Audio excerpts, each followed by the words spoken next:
के हवाले से रोयत हिलाल कमेटी का इजलास जारी है। मरकजी रोयत हिलाल कमेटी के चेयरमैन मौलाना अब्दुल खबीर आज़ाद की सदारत में इजलास जारी है। पेशावर में इजलास का इनेकाद किया गया है।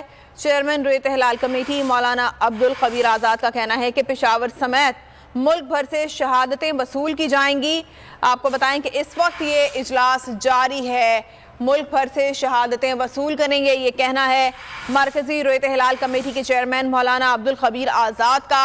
इस वक्त पेशावर में इजलास जारी है।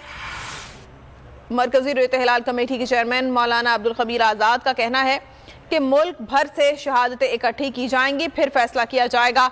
आसिफ शहजाद हमारे साथ हैं, उनसे तफसीलात जानते हैं। आसिफ, आगाह कीजिएगा।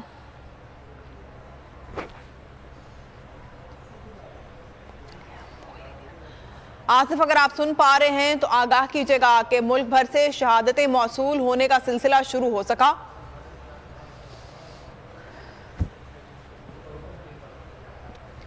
आपको बताएं कि रमजानुल मुबारक के चांद के हवाले से मरकजी रोयत हिलाल कमेटी का इजलास इस वक्त पेशावर में जारी है।